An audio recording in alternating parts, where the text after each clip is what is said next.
पाकिस्तान में एक civil war छिड़ चुका है।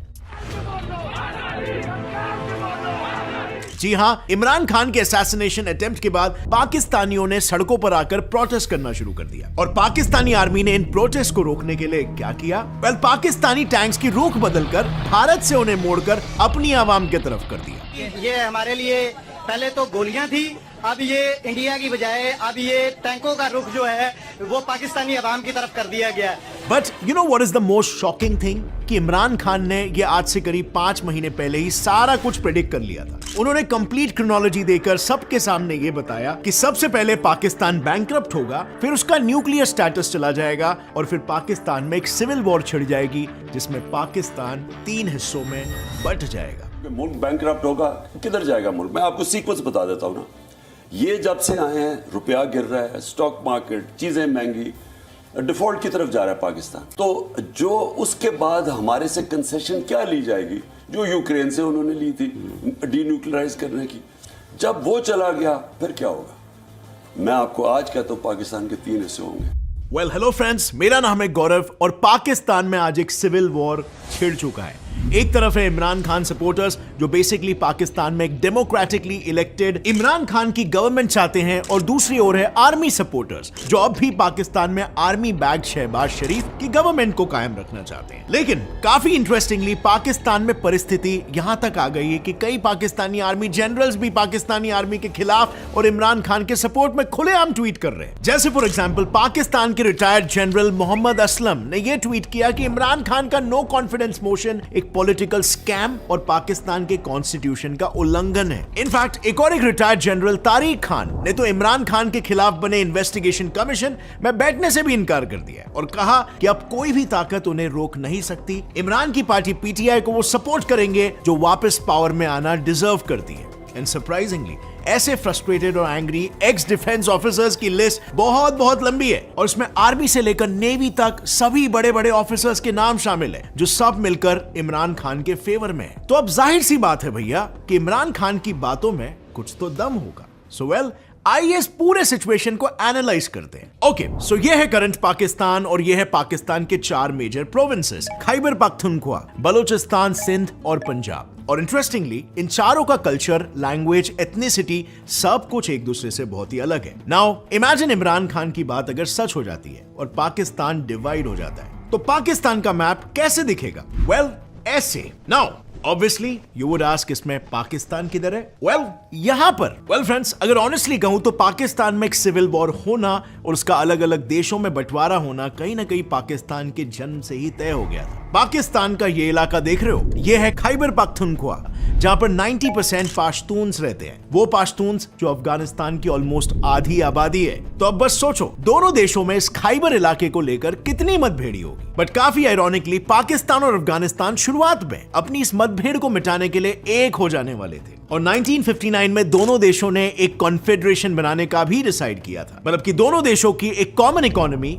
फॉरेन अफेयर्स, करेंसी और डिफेंस होगा। जैसे हम कह सकते हैं ब्रेक्सिट के पहले ईयू के केस में था। अब बस सोचो भारत के लिए ये कितना बड़ा थ्रेट हो सकता था। लेकिन बात ये थी कि असल में खुद पाश्तून्स की सरकार भी ये नहीं चाहती थी कि खैबर पाकिस्तान में मिल जाए और इसी वजह से ये कॉन्फेडरेशन का प्लान फेल हो गया और इसी प्लान के मास्टरमाइंड अफगानिस्तान के पीएम को और उनकी पूरी फैमिली को एक साथ असैसिनेट कर दिया गया। अब सोचने वाली बात यह भी है कि अगर पाकिस्तान और अफगानिस्तान एक होते तो इनका इकोनॉमिक ग्रोथ कैसे होता, क्योंकि वर्ल्ड जीडीपी में पाकिस्तान 44th और अफगानिस्तान 113th पर आता है। पर अगर हम बात करें इंडिया की तो हम 5th रैंक पर आते हैं, जिसके जीडीपी में 54.27% कंट्रीब्यूशन आता है सिर्फ सर्विस इंडस्ट्री का। जैसे मैं आपको बता रहा था, अफगानिस्तान के पीएम का उस समय पूरी फैमिली के साथ असैसिनेशन हो गया था।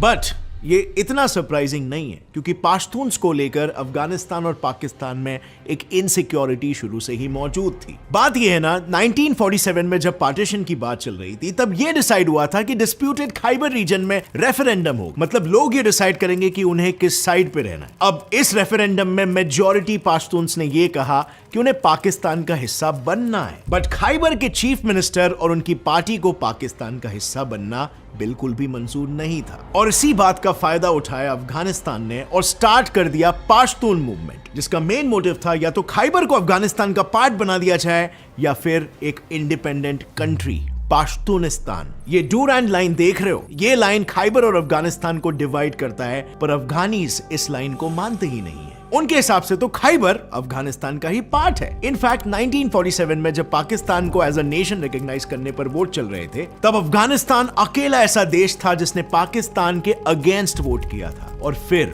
वक्त के साथ साथ अफगानिस्तान से स्टार्ट हुई सेपरेटिस्ट चिंगारी को और हवा मिलना शुरू हो गया जब खुद खैबर में कई सेपरेटिस्ट ग्रुप्स और पाश्तून एसोसिएट्स डेवलप होने लगे, जैसे फॉर एग्जांपल पाश्तून तहफूज मूवमेंट इन 2014, जो कुछ सालों से ये जो दहशतगर्दी है उसके पीछे वर्दी है ऐसे नारे लगाने के लिए काफी मशहूर है। तो ऐसे में अगर पाकिस्तान का करंट अनरेस्ट देखे तो सालों पहले लगी चिंगारी का एक बड़ी आग में बदलना कोई मुश्किल बात नहीं है, और ना ही मुश्किल है यहाँ पर एक नए देश का बनना, पाश्तूनिस्तान। अब थोड़ा नीचे उतरते हैं टुवर्ड्स पाकिस्तान साउथ वेस्ट, जहां पर एक अलग देश बलूचिस्तान बनने के चांसेस काफी हाई है। बलूचिस्तान का मैटर आपको पता होगा बहुत पहले से ही चल रहा है। आर्मी वहां पर जास्ती करती है और बलोची लोगों को अपना खुद का देश चाहिए। बलूचिस्तान असल में पाकिस्तान का सबसे बड़ा और सबसे ज्यादा रिसोर्स रिच स्टेट है, जहां पर गोल्ड, कॉपर, कोल, मार्बल, आयरन ये सब रिसोर्सेज भारी मात्रा में मौजूद है। लेकिन ये आज दिखता कैसे है? कुछ ऐसा। यहाँ की 6 मिलियन आबादी आज तक बंजर जमीन और बिना बिजली और साफ पानी वाले घरों में रहती है, और इनकी पाकिस्तानी गवर्नमेंट से बस यही शिकायत है कि उनके रिसोर्सेज को पाकिस्तानी गवर्नमेंट ने पूरी तरीके से निचोड़ दिया है और बदले में बलोचीज को सिवाय अंडर डेवलपमेंट के कुछ नहीं दिया है। इनफैक्ट बलोची लोग और उनके होमलैंड को इतना एक्सप्लॉइट किया गया है कि एक समय ऐसा आ गया था कि बलोचीज ने परेशान होकर अपनी खुद की आर्मी तक खड़ी कर ली थी। इस आर्मी का नाम है बलोचिस्तान लिबरेशन आर्मी, जिसमें 6000 जवान है और इनका नारा है फॉर अ ग्रेटर बलोचिस्तान। इस आर्मी ने कई बार पाकिस्तान में अटैक्स किए हैं, कभी अपने बचाव में तो कभी पाकिस्तानी ऑफिशियल्स के ऊपर, पर हर बार रीजन एक होता है, उनकी अपने लैंड और अपने लोगों को लेकर इनसिक्योरिटी। यहां तक कि 2004 में बीएलए ने पाकिस्तान में काम कर रहे चाइनीज वर्कर्स पर भी अटैक कर दिया था, जिसके जवाब में खुद पाकिस्तानी आर्मी बलोचीज के अगेंस्ट खड़ी हो गई थी। बट इस लिस्ट में सबसे शॉकिंग था वो अटैक जो 2005 में बीएलए ने एक पैरामिलिट्री कैंप में करवाया था। और मैं शॉकिंग इसीलिए कह रहा हूं क्योंकि ये वही कैंप था जहां पर पाकिस्तान के देन पीएम परवेज मुशर्रफ का आना शेड्यूल था। And guess what happened next? Musharraf तो बच निकले, बट उन्होंने बीएलए के चीफ नवाब अख्तर बुख्ती को मरवा डाला। मुशर्रफ को डेफिनेटली ये लगा था कि इस एक मूव से बलूचिस्तान रिबेलियन टूट जाएगा, बट इसका उल्टा हो गया और वो और भी ज्यादा स्ट्रॉन्ग हो गया। इनफैक्ट करंट सिचुएशन को देखते हुए एक्स पीएम इमरान खान ने तो रिसेंटली ये तक कह दिया है कि बलूचिस्तान को इंडिपेंडेंट यानी ग्रेटर बलूचिस्तान बनने में इंडियंस भी मदद कर रहे हैं, जिसके लिए खुद बलूचिस्तान रिपब्लिकन पार्टी के चीफ ने पीएम मोदी जी को शुक्रिया तक कहा है। I thank Prime Minister Modi Sahib on the behalf of whole Baloch nation. तो ऑब्वियसली सोचने वाली बात यह है कि जब पाकिस्तान की करंट सिचुएशन इतनी नाजुक है, ऐसे में अगर बलूचिस्तान में सिविल वॉर की जरा भी लहर आ गई तो पाकिस्तान ये सारा प्रेशर एक साथ हैंडल नहीं कर पाएगा और ग्रेटर बलूचिस्तान बनना लाजमी हो जाएगा। एनीवे, बलूचिस्तान से थोड़ा राइट जाते हैं सिंध की तरफ, जो कि 94% पाकिस्तानी हिंदूज का भी घर है। लेकिन सिंध का कैपिटल कराची ये अड्डा है पाकिस्तान के सबसे बड़े टेररिस्ट ग्रुप्स जैसे अल सुन्नत वल जमात, लश्कर झांगवी और तालिबान और अल कायदा तक का। इसका नतीजा कराची सिंध का सबसे एडवांस शहर। यहाँ इवन दो सिंध की सिर्फ 25% पॉपुलेशन रहती है, फिर भी पूरे सिंध का 75% रोजगार उन्हीं गिने चुने लोगों के पास जाता है, जिस वजह से 1970s में एक छोटा सा सिंधी नेशनलिस्ट मूवमेंट स्टार्ट हो गया था एक सेपरेट सिंधु देश बनाने के लिए। पर मूवमेंट को उस वक्त पब्लिक का खास सपोर्ट नहीं मिला। बट रिसेंटली पाकिस्तान में चल रहे माहौल के दौरान पाकिस्तान के एक टॉप लीडर ने यह कहा है कि खुद पाकिस्तानी आर्मी और आईएसआई सिंध को सिविल वॉर की तरफ ढकेल रहे हैं। अब सवाल यह है कि क्या सिंधी नेशनलिस्ट मूवमेंट जो पहले इतना इफेक्टिव नहीं हुआ था अब अपने इरादों पर कामयाब हो पाएगा या नहीं? एनीवे, सिंध के पास एक और मिलता जुलता स्टेट है पंजाब का, पर पंजाब की कहानी बाकियों से काफी अलग है।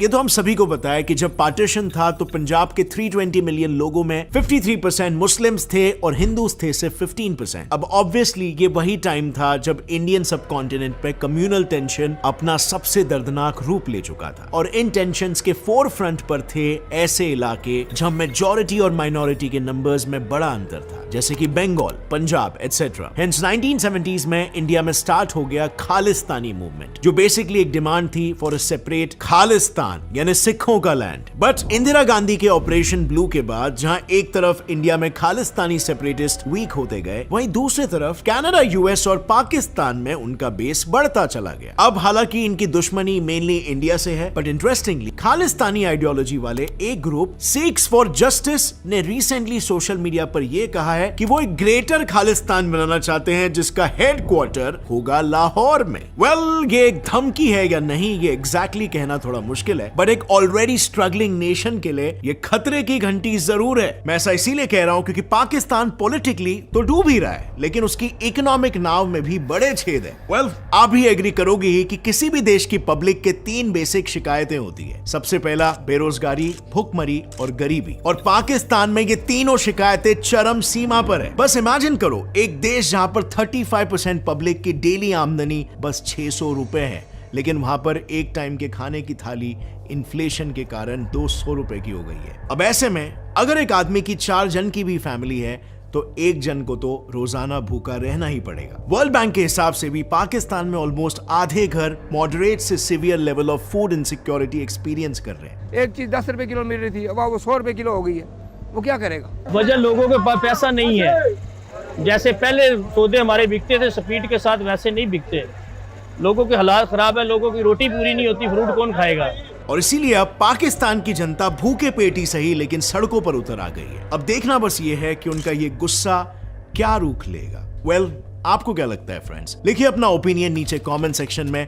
पाकिस्तान में एक सिविल वॉर होगा या फिर पाकिस्तान एक और बार इस मुश्किल वक्त का अच्छे से सामना कर लेगा? Write down your opinion down below. और अगर इस वीडियो से आपको कुछ भी नई बात जानने मिली, एक लाइक जरूर ठोकना, subscribe for more, notification bell on करके। See you next time.